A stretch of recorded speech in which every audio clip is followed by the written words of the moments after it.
বাবার বাড়ির পরিচয়ে সন্তান নিজের পরিচয় দেয়। আমার আপনার সকলের আব্বা জান হযরত সাইয়্যিদুনা আদম আলা নবিয়িনা ওয়া আলাইহিস সালাতু ওয়াস সালামের জন্ম জান্নাতুল ফিরদাউসে, জান্নাতে।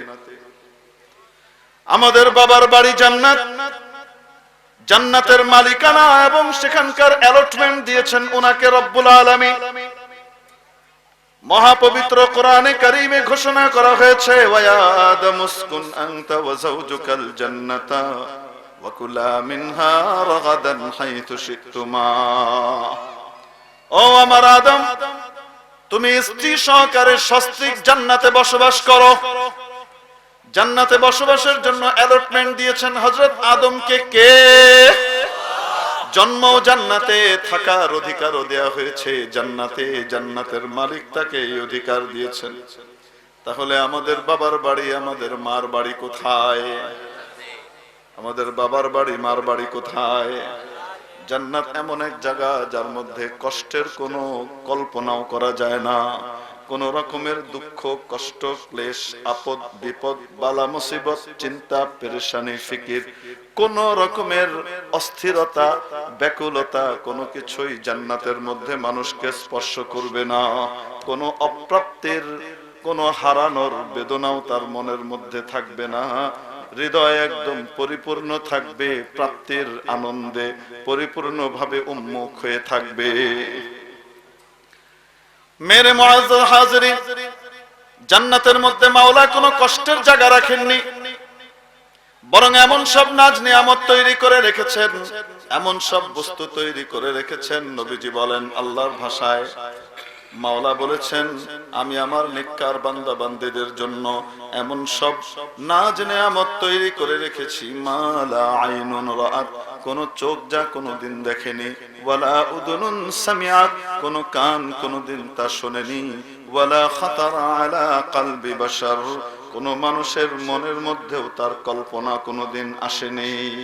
এমন সব বস্তু কল্পনাই করা যাবে অকল্পনীয়। যতই বিবরণ আর বর্ণনা দিই না কেন, বাবার বিবরণ আর বর্ণনা দেওয়া হোক না কেন, বাস্তব তার চেয়েও অনেক সুন্দর। বাস্তব তার চেয়েও অনেক সুন্দর, অকল্পনীয়, এটা কল্পনা করেও পারা যাবে না। এমন সব নাজ নিয়ামত রেখে দিয়েছেন। আমাদের আসল বাড়ি জান্নাতে, বাবার বাড়ি জান্নাত, মানে আমাদের বাড়ি কোথায়? যদি অন্যায় অপরাধ না করি, যদি আল্লাহর নিষেধাজ্ঞা লঙ্ঘন না করি, যদি হারামে প্রবৃত্ত না হই, যদি ফরজ ওয়াজিব নষ্ট না করি, নফল যদি কমও থাকে কোনো অসুবিধা নাই, জাহান্নামে আল্লাহর জেলখানায় যাওয়া লাগবে না। আল্লাহর জেলখানার নাম জাহান্নাম। জেলখানার নাম কি? জাহান্নাম।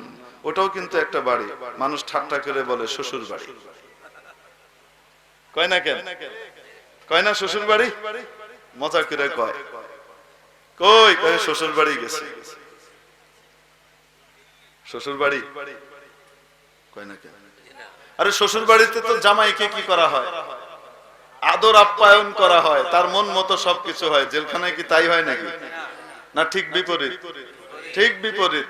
ওটা কটাক্ষ করে, টিটকেরি মেরে বলা হয় শ্বশুর বাড়ি গেছে। বলে কি বলে না? রব্বুল আলামিন কিয়ামতের দিন জাহান্নামীদেরকে লক্ষ্য করে, বিশেষ প্রকারের জাহান্নামীকে লক্ষ্য করে বলবেন, যুক, টেস্ট নাও, টেস্ট, স্বাদ নাও, মজা নাও, কেমন লাগে? মজা নাও, যুক মানে কি?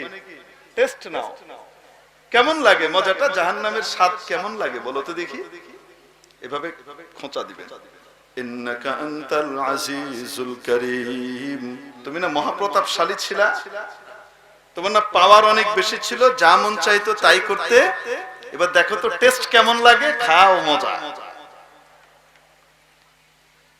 কিছুদিনের ক্ষমতা দিয়েছিলাম, যদি ক্ষমতাকে আমার নবী সুলাইমানের মতো ব্যবহার করতে, যদি ক্ষমতাকে আমার প্রিয় নবী আইয়ুবের মতো ব্যবহার করতে, যদি ক্ষমতাকে আমার প্রিয় নবী হযরত দাউদের মতো ব্যবহার করতে, যদি ক্ষমতাকে আমার শ্রেষ্ঠ নবী হযরত মুহাম্মদের মতো ব্যবহার করতে, যদি ক্ষমতাকে তার রেখে যাওয়া অনুসারী আবু বকর, ওমর, ওসমান, আলীর মতো ব্যবহার করতে, তাহলে তোমাদের জন্য শুধু জান্নাত নয়, জান্নাতের সবচেয়ে উঁচু মাকামটা তোমাদের থাকতো। কিন্তু তা করনি। ক্ষমতার দম্ভে বিভোর হয়ে মনে করেছ কোনদিন আমার এই ক্ষমতা কোনো সময় যাবে না। আজরাইল আলাইহিস সালাম যখন আসবে, কোনো ক্ষমতাধরের কোনো কিছু চলবে না। যখন ডাক নিয়ে আসবে, যাওয়া লাগবে। আমির আর ফকিরের জন্য একই জায়গা বরাদ্দ, এমন কোন সময় হয় না। কবর দক্ষিণ ফকির, সে মারা গেছে, তার জন্য 3.5 হাত বাই 2 হাত কবর। আর বড় ধনী এবং বড় রাজা বাদশাহ মারা গেছে, তার জন্য 3.5 মাইল বাই 2 মাইল কবর। হয় নাকি? হয় না। চেবার তখতে মুরদান চেবার রোয়ে খাক, চুয়া হেঙ্গে রফতান কুনাদ জানে পাক, চেবার তখতে মুরদান চেবার রোয়ে খাক। जहां आए बिरादर नमानत बकस, जहां आए बिरादर नमानत बकस, दिल अंदर जहां आफरी बंदोबस्त। ও আমার প্রিয় ভাইরা, পৃথিবী সবসময় আমার জন্য চিরকালীন হবে না। পৃথিবীও একদিন শেষ হবে। পৃথিবী থেকে গেলেও আমাকে পৃথিবী থেকে যাওয়া লাগবে, ঠিক কিনা? আমি চিরকাল এখানে থাকবো না। অতএব যিনি এই জাহান আর রাজত্ব যিনি তৈরি করেছেন, এই বিশাল পৃথিবী এবং ভূমণ্ডল নবমণ্ডল যিনি তৈরি করেছেন, সেই মাওলার সাথে তোমার হৃদয়টাকে তুমি জুড়ে দাও। ইহকালেও সাফল্য পাবে, পরকালেও সুখী হবে। দিল আন্দর জাহাঁ আফেরি বন্দোবস্ত, চুয়া হেঙ্গে রফতান কুনদ জানে পাক, চেবার তখতে মুরদান চেবার রোয়ে খাক। যখন নাকি তোমার প্রাণ পাখি উড়ে যাওয়ার সময় হবে, তখন কি তুমি ফুটপাতে মারা গেলা নাকি তুমি রাজ সিংহাসনে মারা গেলা, কোনো পার্থক্য নাই, সমান সমান সমান। তার সামনেও আখিরাত, তোমার সামনেও আখিরাত। তারও আমল তার সাথে, তোমারও আমল তার সাথে। তোমার সিংহাসন কোনো কাজে আসবে না, আর তার পথের ফকির হওয়াও তার কোনো ক্ষতি করবে না। চেবার তখতে মুরদান চেবার রোয়ে খাক। ও আমার প্রিয় ভাইয়েরা, এজন্য আল্লাহ রাব্বুল আলামিন যখন ক্ষমতা দান করেন, সেই ক্ষমতার যদি কেউ শুকর আদায় করে, মাওলায়ে করিম তার ক্ষমতাকে দীর্ঘায়িত করে দেন। রব্বুল আলামিন তার মহব্বত, তার ভালোবাসা মানুষের হৃদয়ের মধ্যে বসিয়ে দেন। সে যদি ক্ষমতায় নাও থাকে, মানুষের দিলে তার রাজত্ব চলে। বলেন না কেন? হযরত ইমাম আব্দুল্লাহ ইবনে মুবারক রাহমাতুল্লাহি আলাইহি দরস হাদিসের কিংবদন্তি প্রবাদ পুরুষ ছিলেন। যখন হাদিস পড়াতেন, একই সাথে ওনার হাদিসের দর্শের মধ্যে 40,000 ছাত্র বসতো। হযরত ইমাম মুহাম্মদ ইবনে ইসমাঈল আল বুখারী রাহমাতুল্লাহি আলাইহির দাদা ওস্তাদ এবং ইমামে আজম আবু হানিফা রাহমাতুল্লাহি আলাইহির খাস ছাত্র ইমাম আব্দুল্লাহ ইবনে মুবারক রাহিমাহুল্লাহ রাস্তা দিয়ে যাচ্ছেন একদিন। খলিফা হারুনুর রশিদ, ওই যুগের বাদশাহ, উনি রানীকে নিয়ে, মহিয়সী জুবাইদাকে নিয়ে রাজপ্রাসাদের যে বাগান আছে, সেই বাগানে বসে, অলিন্দে বসে কি করছেন? খুনসুটি করছে। হঠাৎ জোরে এক আওয়াজ হলো, এই ধরনের এক আওয়াজ। আওয়াজ শুনে, আল্লাহু আকবার কবীর, আওয়াজ শুনে খলিফা হারুনুর রশিদ ভীত সন্ত্রস্ত হয়ে গেলেন। তাড়াতাড়ি গুপ্তচর বাহিনী পাঠালেন, যাও খবর নিয়ে এসো, কি ব্যাপার, কোনো বিদ্রোহ হলো কিনা। আমার রাষ্ট্রে বিদ্রোহ হওয়ার তো কোনো আশঙ্কাই নাই, আমি ন্যায় নীতির সাথে রাজ্য পরিচালনা করি, তাহলে বিদ্রোহ কেন হবে, একটু খবর নিয়ে এসো। কিছুক্ষণের মধ্যেই খবর আসলো, কোনো বিদ্রোহ টিদ্রোহ হয়নি। খলিফা আমিরুল মুমিনিন কোন বিদ্রোহ হয়নি, ঘটনা হয়েছে যুগশ্রেষ্ঠ হাদিস বিশারদ, যুগশ্রেষ্ঠ ফকিহ ইমাম আব্দুল্লাহ ইবনে মুবারক রাস্তা দিয়ে যাচ্ছিলেন, তার সাথে তার ছাত্ররা শাগরিদরা ছিল, জনগণ তার সাথে ছিল, তাকে এগিয়ে দিচ্ছিলেন। ওনার হাঁচি এসেছে, উনি বলেছেন হাঁচির জবাবে আলহামদুলিল্লাহ। আপনারা জানেন হাঁচি দাতার জবাব শোনার পরে যারা শুনবে তারা বলবে ইয়ারহামুকাল্লাহ, উপস্থিতি ইয়ারহামুকাল্লাহ বলেছে সেই আওয়াজ। রানীমা জুবাইদা বলছেন, হারুন কিসের বাদশাহী তুমি করো? বাদশাহী তো করে আব্দুল্লাহ ইবনে মুবারক। তোমার বাদশাহী তো মানুষের শরীরের উপর, আব্দুল্লাহ ইবনে মুবারকের বাদশাহী তাদের হৃদয় জগতের উপর।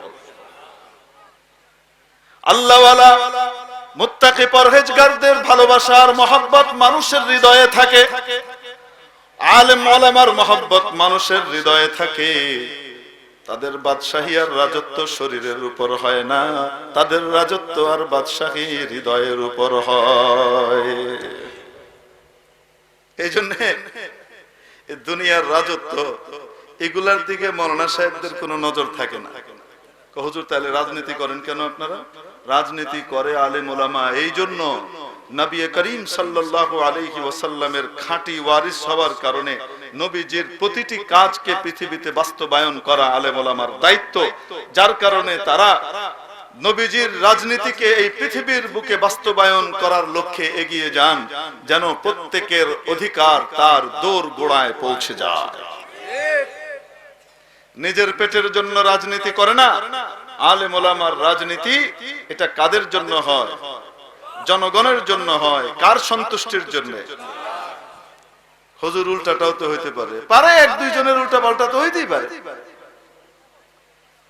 কয় না কেন? তো তাই বলে কি আপনি সামষ্টিক আলেম ওলামাকে বলে দিবেন তারা সকলেই দূষণীয়?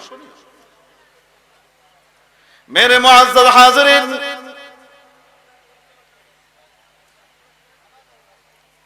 আল্লাহ, অনেক কথা বলতে চাই, গলার কাছে এসে আটকে যায়, আবার নামিয়ে দিই।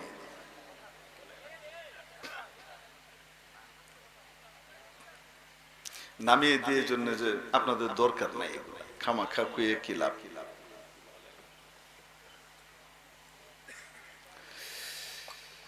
আল্লাহু আকবার কবীরা বলছিলাম। এজন্য আলেম ওলামার দৃষ্টি ক্ষমতার মসনদ হয় না, আলেম ওলামার দৃষ্টি হয় জনগণের অধিকার, আলেম ওলামার দৃষ্টি হয় জনগণের ধর্মীয় অধিকার।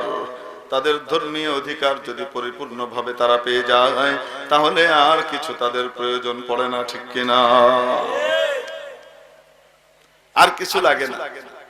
আফসোসের সাথেই বলতে হয়, ধর্মীয় অধিকার তো সবই আছে, আছে। গান বাজনার জন্য কোনো অনুমতি লাগে না, মাহফিলের জন্য অনুমতি নেওয়া লাগে। অধিকারটা এরকম আছে, থাকবে না কেন? অবশ্যই আছে। আল্লাহু আকবার কবীরা। ও আমার প্রিয় উপস্থিতি, বলছিলাম এজন্য আলেম ওলামার দৃষ্টি কোনো সময় রাজনৈতিক ক্ষমতার মসনদের দিকে হয় না, আলেম ওলামার দৃষ্টি হয় আল্লাহর সন্তুষ্টির দিকে। কিসের দিকে? আল্লাহু আকবার। হযরত খাজা নিজামউদ্দিন আউলিয়া রহমতুল্লাহ আলাইহির নাম আপনারা শুনেছেন। দিল্লির বড় বুজুর্গ ছিলেন। তো ওনার যুগে দিল্লির শাসনকর্তা ছিলেন সুলতান গিয়াসউদ্দিন বলবল। কি নাম? গিয়াসউদ্দিন বলবল। এখন খাজা সাহেবের দরবারে হাজার হাজার মানুষ আছে, মুরিদ ভক্তরা আসে, হযরতের কাছে দোয়া নিয়ে যায়, দেখা করে। হযরত সবাইকে খাওয়ান। এত জনসমাগম, বিনা পয়সায়, পয়সা নাই, কিছু নাই, তারপরেও কি করে? মানুষ আসতেই থাকে, কয় না কেন? এক এমপি সাহেব বলেছেন, সে এমপি সাহেব এখনো সংসদের এমপি, মোহতারাম কাজী ফিরোজ রশিদ সাহেব, কোন এক প্রসঙ্গে উপস্থাপককে বলছিলেন, এত কথা বলেন না, আমরা অনেক টাকা পয়সা খরচ করে ফ্রি বিরিয়ানির প্যাকেট খাওয়ায় হাজার হাজার মিনারেল ওয়াটার খায় টাকা পয়সা দিয়ে শাহবাগে একটা মেলা মিলাইছিলাম। সেই শাহবাগের মেলার মধ্যে 5,000 লোক জোগাড় করতে পারিনি, তাও মানুষ আসে না, যায় না। আর মাওলানা শফি ডাক দিয়েছিল 10 লক্ষ মানুষ ঢাকা শহরে জমা হয়ে গেছে, 10 টাকা খরচ হয় নাই। বুঝতে হবে এটা অন্য কোনো শক্তি না, এটা ইমানি শক্তি। ঠিক ঠিক না?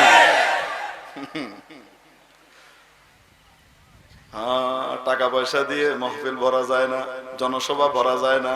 আর ওদিকে আলেম ওলামা একজন ডাক দিলে ডাক দেওয়া লাগে না, হুজুর আসবে এই খবর পাইলে হাজার হাজার মানুষ জড়ো হয়ে যায়। কর না কেন? ঠিক কি ঠিক না? কার আশায় জমা হয়? কার জন্যে?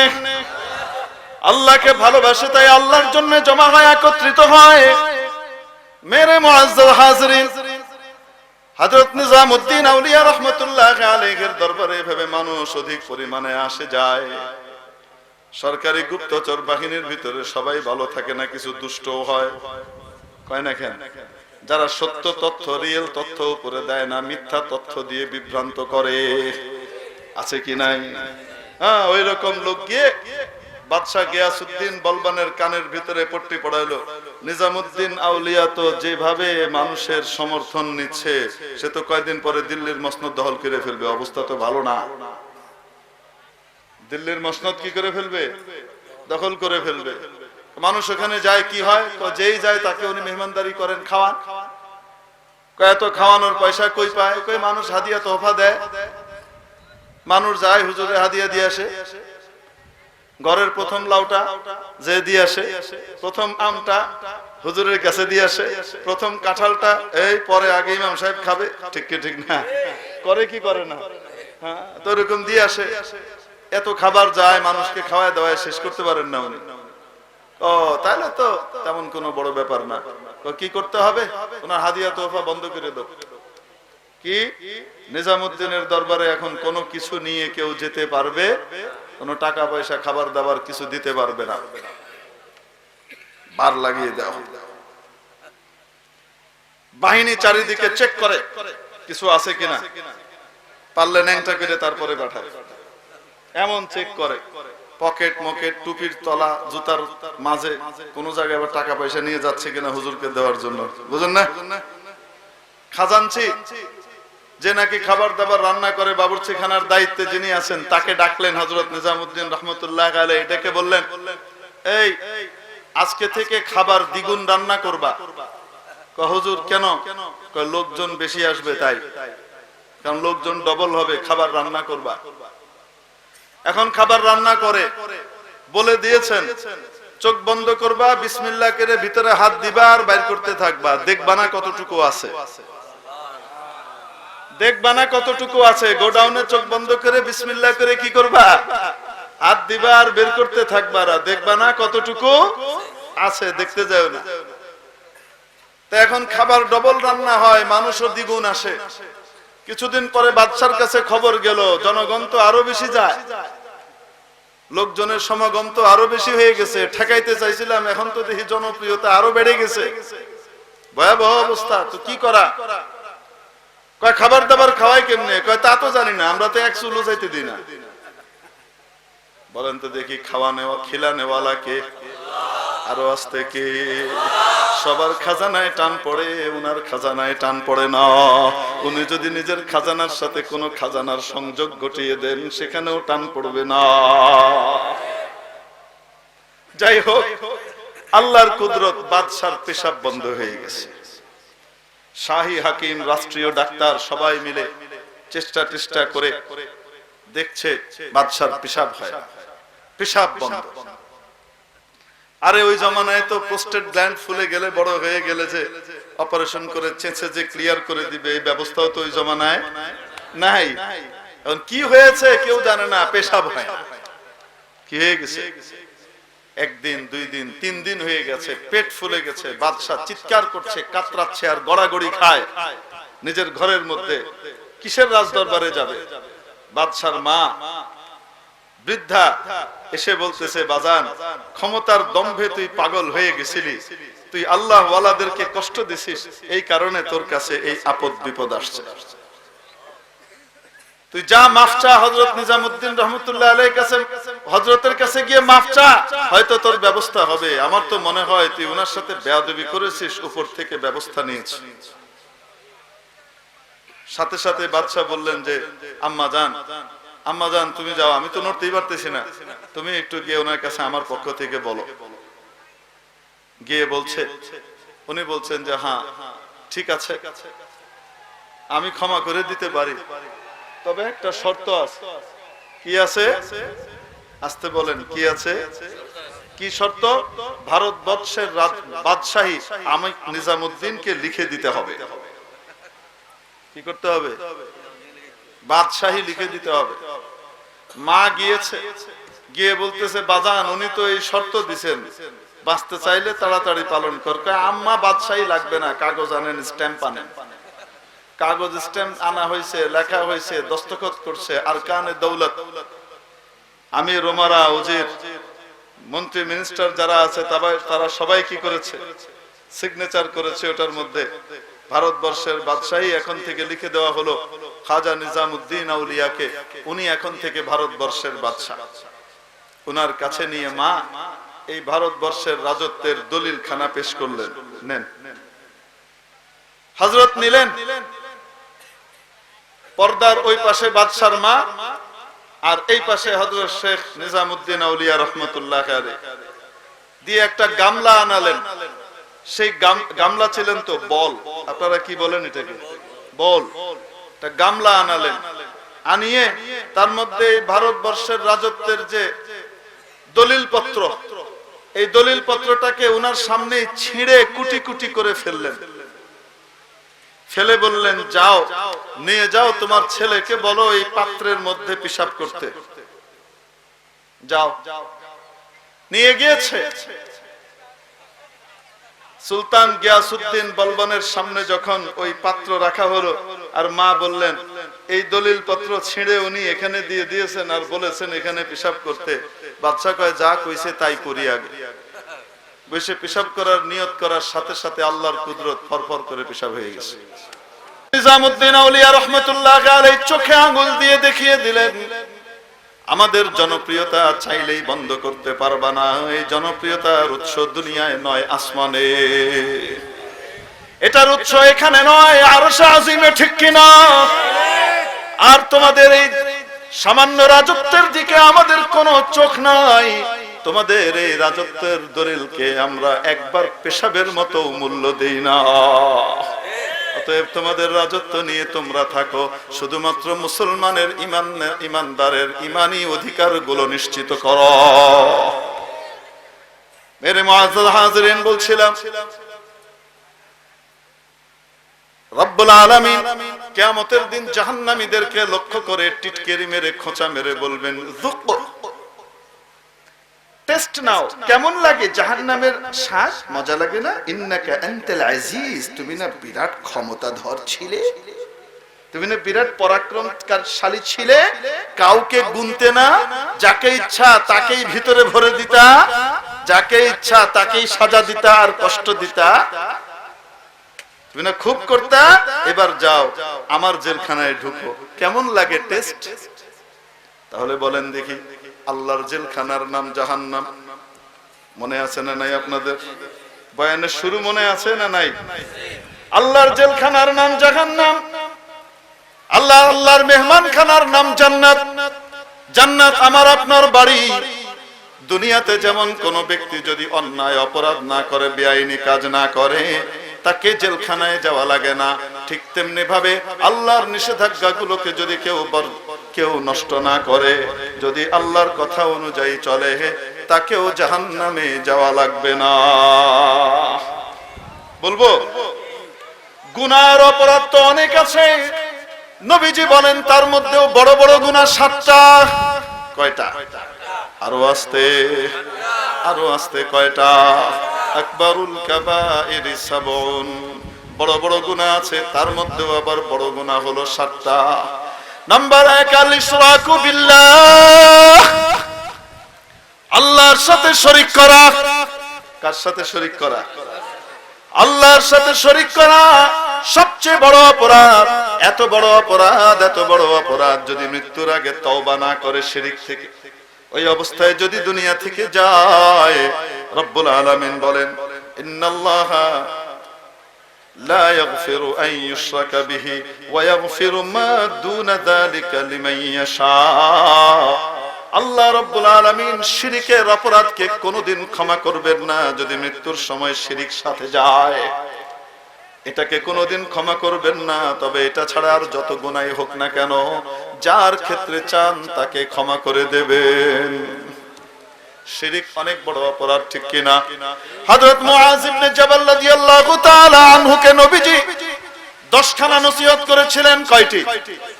হযরত মুআয বলেন, আমাকে আমার বন্ধুবার প্রিয় হাবিব সাল্লাল্লাহু আলাইহি ওয়াসাল্লাম 10টি ওসিয়ত করেন, 10টি নসিহত করেন। তার মধ্যে 1 নম্বর, ইয়া মুআয লা তুশরিকান্না বিল্লাহ, আল্লাহর সাথে কাউকে অংশীদার সাব্যস্ত করো না। ওয়া ইন কুতিলতা ওয়া হুররিকতা, যদিও শিরক না করার কারণে তোমাকে চাপ দিয়ে, সাজা দিয়ে তোমাকে হত্যা করে দেওয়া হয়, মেরে ফেলা হয়, অথবা তোমাকে আগুনে পুড়িয়ে ভস্ম করে দেওয়া হয়, আগুনে পুড়ে যেতে রাজি হয়েও মরে যেও, তারপরেও শিরক করো না। মেরে মুআজ্জাল হাজিরিন, শিরক কাকে বলে? যা শুধুমাত্র আল্লাহর জন্য প্রযোজ্য, সেটা আল্লাহ ছাড়া অন্য কারো জন্য সাব্যস্ত করাকে শিরক বলে। বলেন দেখি, সিজদা একমাত্র কার? আর ওয়াস্তে কার? সিজদাটা একমাত্র কার?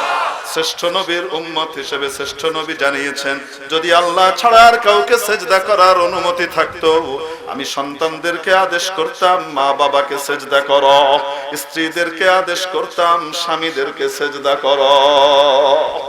যেহেতু অনুমতি নাই, আল্লাহ ছাড়া আর কাউকে সিজদা করার কোনো অনুমতি, আস্তে বলেন, আছে? আরো আস্তে, নাই। জিন্দা কারো পায়ের সামনে, মুর্দা কারো কবরে সিজদা করা যাবে? আরো আস্তে। যদি অতীতে করে থাকি তওবা করে নিব, ইয়া আল্লাহ ভুল করেছি, আর কোনোদিন করব না। ঠিক আছে তো ইনশাআল্লাহ?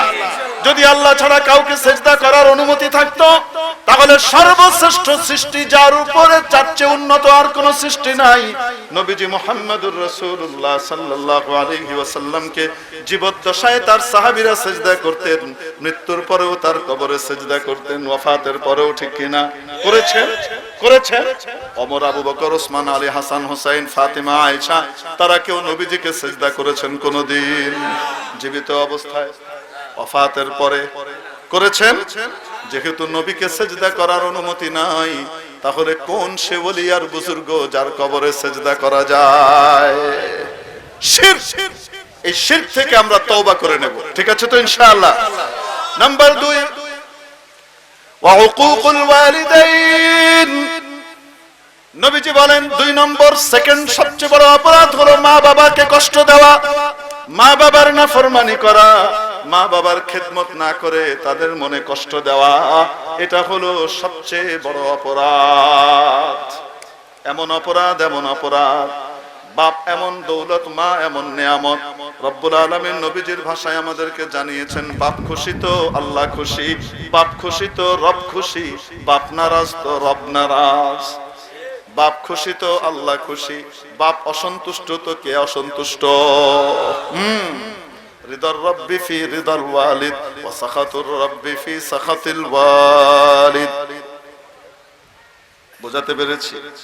হযরত মুআয ইবনে জাবাল রাদিয়াল্লাহু তাআলা আনহুকে নবীজি সাল্লাল্লাহু আলাইহি ওয়াসাল্লাম দ্বিতীয় নসিহত করেছিলেন, ওয়ালা তাউক্কান্না ওয়ালিদাইক, তোমার মা বাবাকে তুমি কষ্ট দিও না, কখনো নাফরমানি করো না, মা বাবার নাফরমানি কখনো করো না। আরো আস্তে, করব নাকি?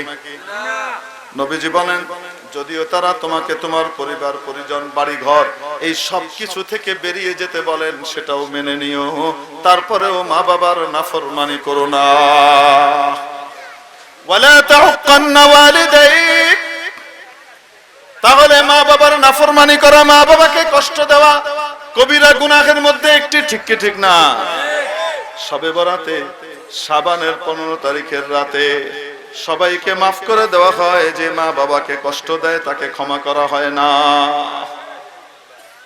আর যে সন্তান মা বাবার খেদমত করে, সেবা করে, রব্বুল আলামিন আখিরাতে তো তাকে দেবেনই, দুনিয়াতেই তাকে ইজ্জতের রিজিক দান করেন। যে সন্তান মা বাবাকে কষ্ট দেয়, নাফরমানি করে, ক্ষমা চায় না, মাফ চেয়ে ক্ষমা চেয়ে তওবা করে নেয় না, এই সন্তানের আখিরাতের সাজা তো আছে, এই জেলখানায় তো যাবেই জাহান্নামে। দুনিয়ার নগদ সাজা হলো দুনিয়াতে তার রিজিককে আল্লাহ তাআলা সংকীর্ণ করে দেন, বেইজ্জতের রিজিক দান করেন। দুনিয়াতে বেইজ্জত হয়। কয়টা গেল? কয়টা গেল? এই অপরাধগুলা করব না, তাইলে জেলখানায়, আল্লাহর জেলখানা জাহান্নামে যাওয়া লাগবে। মনে আছে তো আপনাদের? ওয়াকাতলুন নাফস, কোন মানুষকে অন্যায় ভাবে হত্যা করা, কোন মানুষকে অন্যায় ভাবে, আরো আসতে, কোন মানুষকে অন্যায় ভাবে, এটা এত বড় অপরাধ, এত বড় অপরাধ। একজন মানুষকে অন্যায় ভাবে যদি কেউ হত্যা করে, চাই সে মুসলমান হোক, চাই সে অমুসলিম হোক, চাই সে মুসলিম হোক, চাই সে অমুসলিম হোক, যদি একজন মানুষকে অন্যায় ভাবে হত্যা করে, রব্বুল আলামিন বলেন, ওয়ামান কাতালা নাফসান বিগাইরি নাফসিন আও ফাসাদিন ফিল আরদ ফাকান্নামা কাতালান নাসা জামিআ, একজন মানুষকে সে মারে নাই, যেন সে গোটা পৃথিবীর সমস্ত মানুষকে হত্যা করেছে। এটা এত বড় অপরাধ।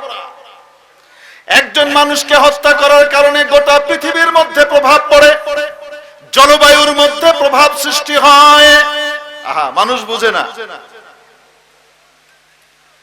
আর একজন মানুষের প্রাণের এত দাম, এজন্য বলেছিলাম, চাই সে মুসলিম হোক, চাই সে শরীয়ত কর্তৃক অনুমোদিত কারণ ছাড়া কাউকে হত্যা করা যাবে। আরো আসতে যাবে, চাই মুসলিম হোক, চাই যে কোনো মানুষকে। ওয়ামান আহইয়াহা ফাকান্নামা আহইয়ান নাসা জামিআ, আর যে ব্যক্তি একজন মানুষের প্রাণ রক্ষা করলো, একজন মানুষের প্রাণ বাঁচালো, সে একজনকে বাঁচায়নি, যেন গোটা মানব জাতির প্রাণ বাঁচিয়েছে, এই সওয়াব তাকে দেওয়া হয়। এজন্য বলি, আইন শৃঙ্খলা রক্ষাকারী বাহিনীর ভাইদের কত সুযোগ, তারা চাকরিও করে, বেতনও পায়, জান্নাতের বিরাট উঁচু মাকামও তারা পেতে পারে।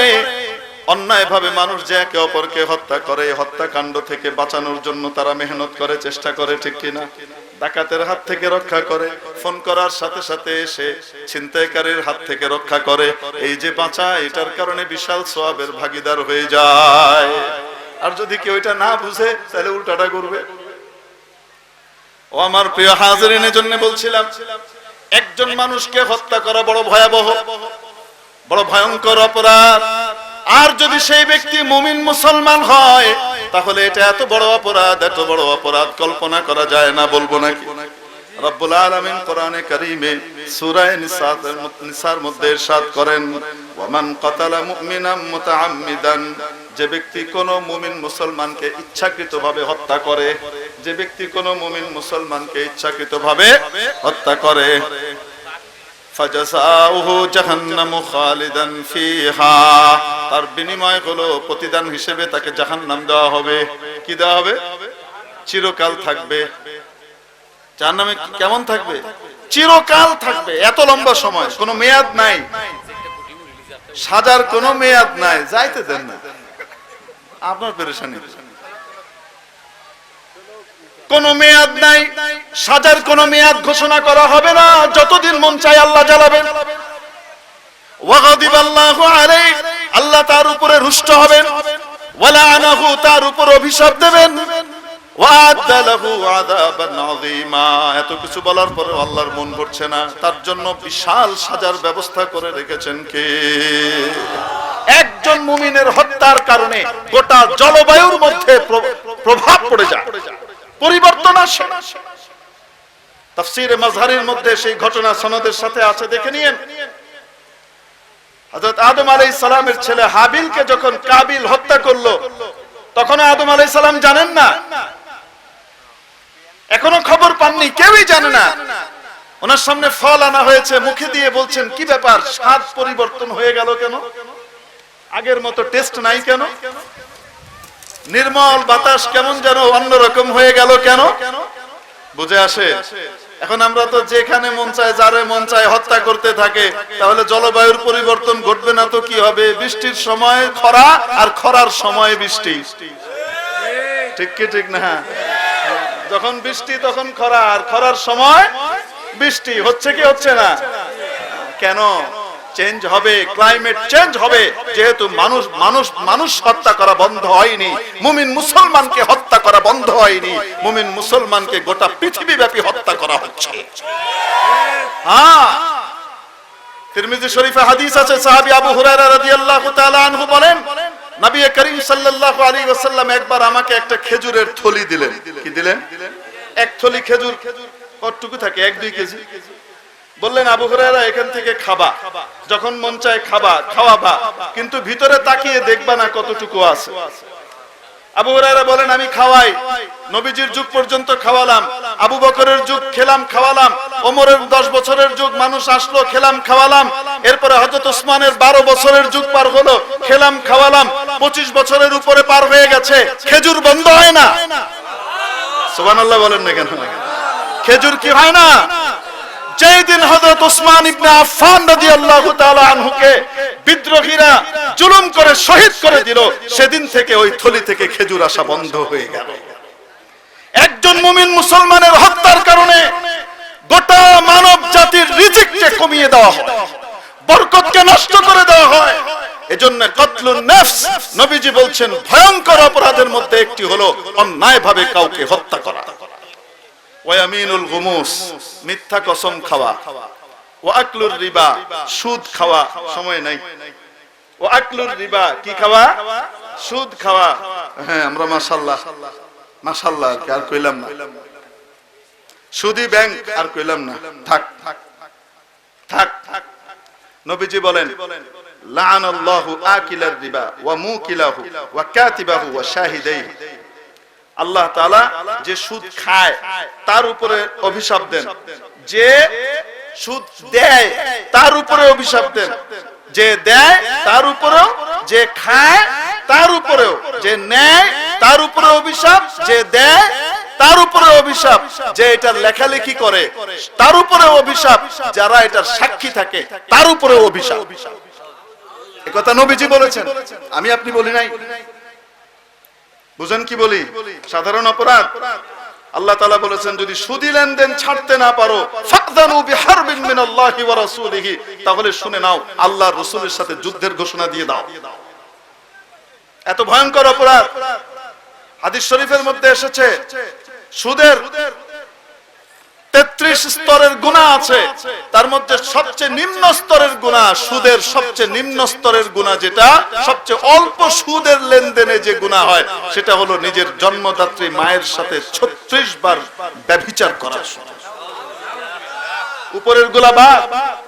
ওয়াকলুর রিবা, ওয়াকলু মালিল ইয়াতীম, এতিমের মাল ভক্ষণ করা। ওয়া শাহাদাতুজ জুর, মিথ্যা সাক্ষী দেওয়া। মিথ্যা, আসতে বলেন, মিথ্যা সাক্ষী নাই তো? আছে? হ্যাঁ, তাহলে রহমত আসবে তো আল্লাহর মিথ্যা সাক্ষীর বদৌলতে। আল্লাহ তাআলা আমাদেরকে এই বড় বড় অপরাধগুলো থেকে বেঁচে থাকার তৌফিক দান করেন। ওয়া মা আলাইনা ইল্লা